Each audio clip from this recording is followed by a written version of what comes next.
What's up, everybody, and welcome back to another episode of the Classic Chronicles. Hope everybody enjoyed their weekend, I should say, and is ready to conquer the week that is.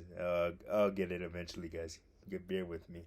Uh, so before we get today's vlog started, I just want to say a very quick few words about the tragic passings of both music and comedy, respectfully.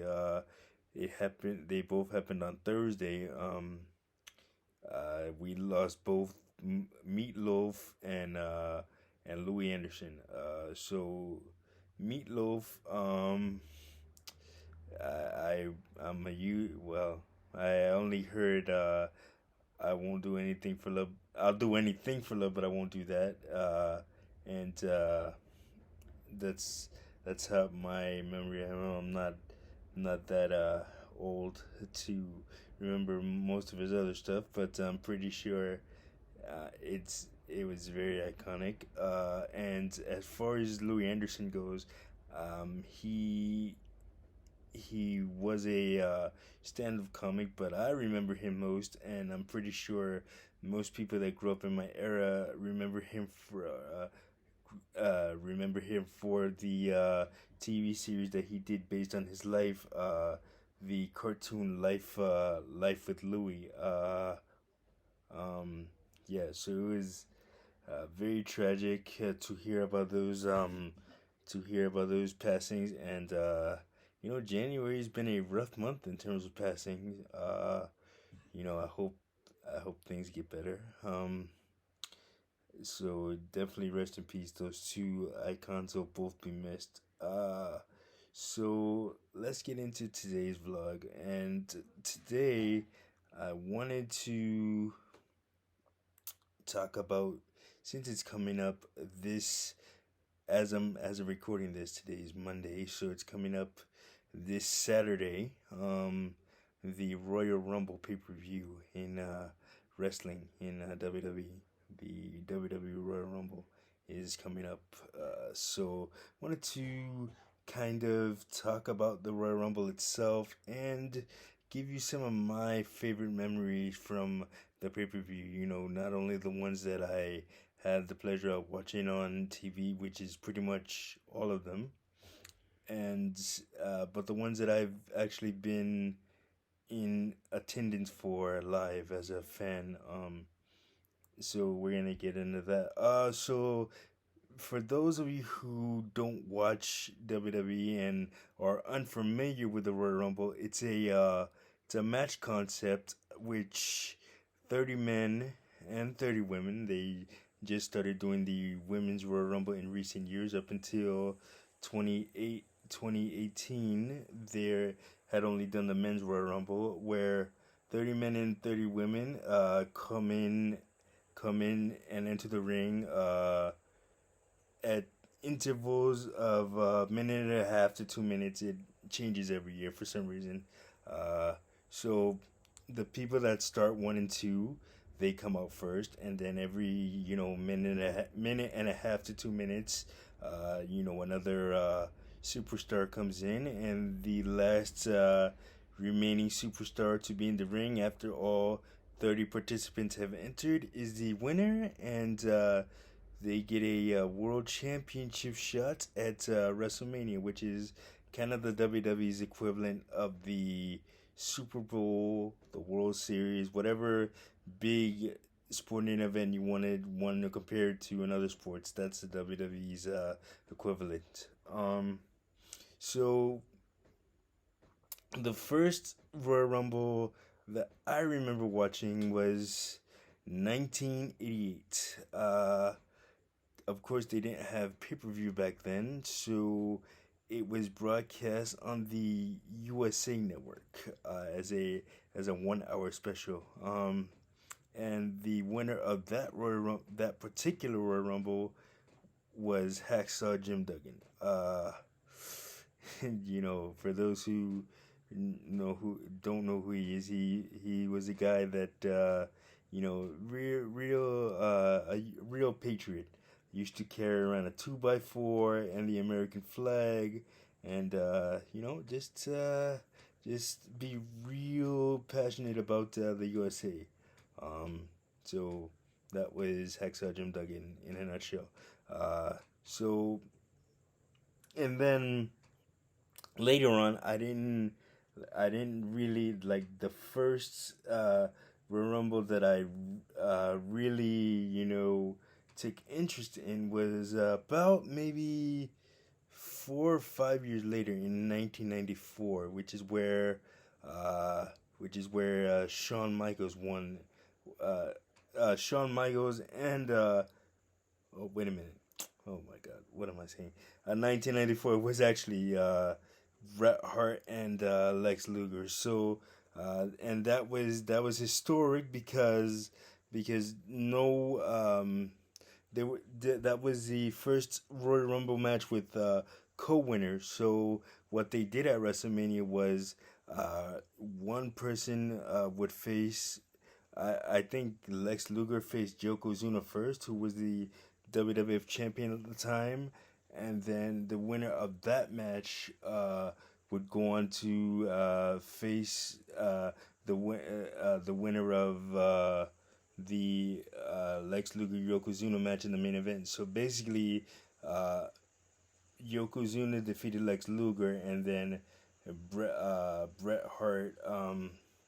Bret Hart faced the winner of that match in the main event, which he ended up winning the WWF Championship, and ultimately led to one of my most favorite feuds in WWE history, where Bret and Owen Hart faced off in a steel cage and at SummerSlam 1994. Actually, to back up a little bit, in the beginning of that night, Owen Hart would defeat Bret in the opening match, and then later on, Bret would kind of have his WrestleMania moment by defeating Yokozuna for the WWF Championship. There we go. That's how it went. And then that feud culminated in a steel cage match at SummerSlam. Like I said, one of my most favorite feuds in WWF history, brother versus brother. Always cheer for Owen because he was the little brother, and who doesn't want to beat up their big brother if they have the chance, especially in the steel cage. Nah, but in all seriousness, that's pretty much how that went. But so as far as Royal Rumble memories, man, my favorite Royal Rumbles are, I have a few of them. 1992, which is where the only Royal Rumble where that was that the well, no, not the only one actually, but the first Royal Rumble where the WWF Championship was actually on the line in the match, because this was the year before that WrestleMania stipulation that I had mentioned earlier was added. So 1992 saw uh, Ric Flair win the Royal Rumble uh, and become the WWF champion, and my wrestling fans know that shortly after the match aired, he cut a backstage promo, the famous "With a Tear in My Eye" promo, which is one of my favorite promos of all time. And then he would end up leaving the company about a couple of months later, actually. And then going back to WCW, and then okay, so 92 was my favorite Royal Rumble. And then let's see what else. Hmm 2000 was a pretty great one. Uh that was at Madison Square Garden. I was there for that. Most notable that Royal Rumble was most notable for Taz's WWF debut against Kurt Angle, giving Kurt Angle his first loss. And the tables match with the Hardy Boys versus the Dudley Boys, the first tag team table match. And the year before, those two also had another first. The Hardy Boys also had another first the year before in 1999, where they competed in the first tag team ladder match at No Mercy. So that let's see, and then street fight, Triple H versus Cactus Jack. Mick Foley, Mankind, but Cactus Jack on that night, which is Mick Foley's like sick and twisted alter ego. And then the winner of the 2000 Royal Rumble was The Rock. So yeah, he ended up eliminating Big Show to win that Royal Rumble, or Paul White for all you AEW fans. And then let's see what else. Oh, 2002 was another great Royal Rumble. Yeah, so many returns. Mr. Perfect, who hadn't wrestled in WWE since 1986. He came back for a short stint. Goldust returned that Royal Rumble. Val Venus, The Godfather. Also, that Royal Rumble is notable for the street fight with Vince McMahon and Ric Flair. The Undertaker getting eliminated by Maven, who was a rookie from a reality show called Tough Enough. And the return of Triple H, who ended up winning the 2002 Royal Rumble and then going on to WrestleMania to defeat Chris Jericho for the undisputed WWE Championship. Man, what else? Another favorite Royal Rumble of mine. 2006. That was in Miami. Edge defeated. John Cena defeated Edge for the WWE Championship after Edge had won it two weeks prior at the New Year's Revolution pay-per-view. What else? JBL versus the Boogeyman, I believe. That was a unique match. Or no. What was it? No. Boogie T versus Boogeyman, I believe. What else? Or JBL, Boogie T, one of those two. Somebody will correct me if I'm wrong.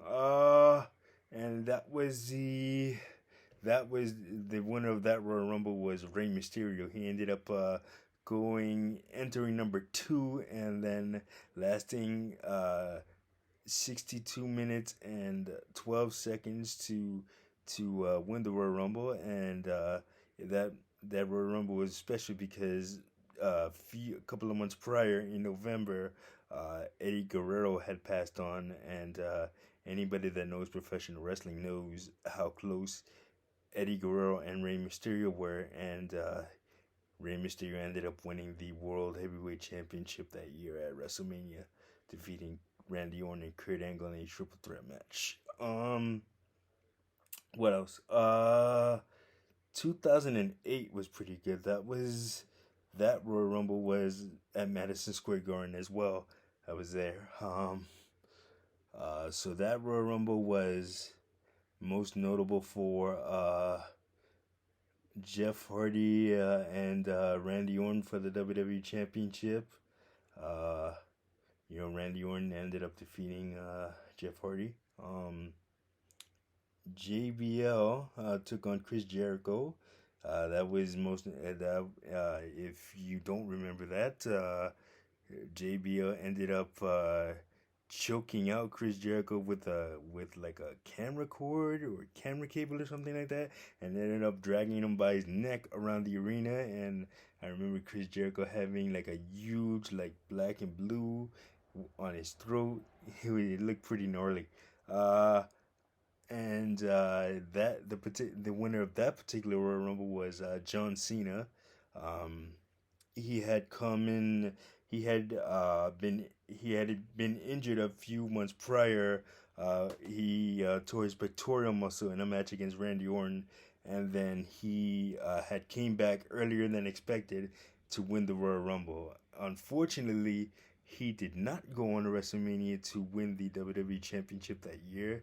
It was a triple threat match with him, Triple H, and Randy Orton, and Randy Orton ended up getting the Duke on that particular night. Man, it was how can I forget, man? 2005. Now that Royal Rumble was memorable for a couple of reasons. The theme of that Royal Rumble, they kind of did like a West Side Story theme thing. They don't like all my fellow wrestling fans remember that commercial. If you don't, just type in Royal Rumble 2005 commercial, and it'll pop up on YouTube, and it's fun and it's very entertaining.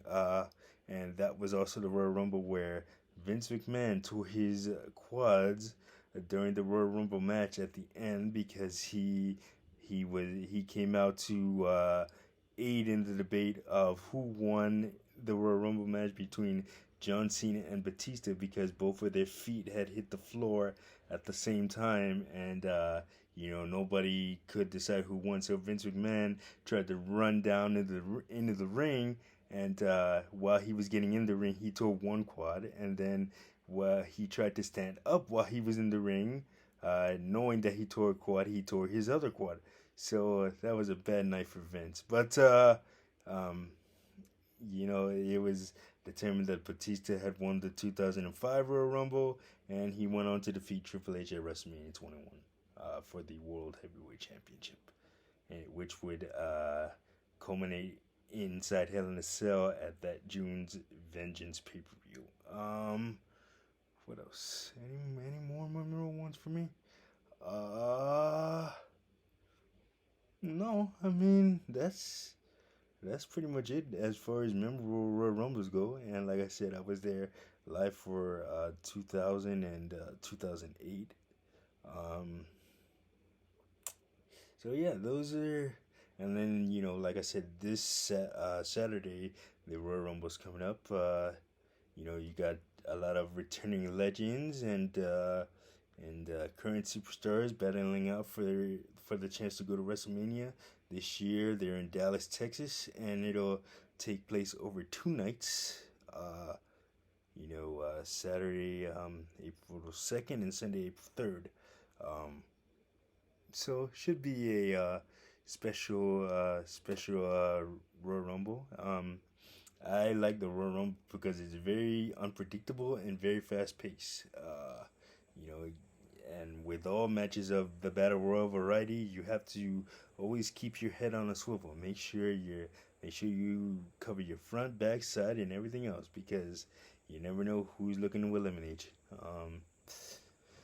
So yeah, those are my favorite Royal Rumble memories. If you're a wrestling fan, comment down below what's yours, and let me know. And with that being said, we are going to wrap this one up.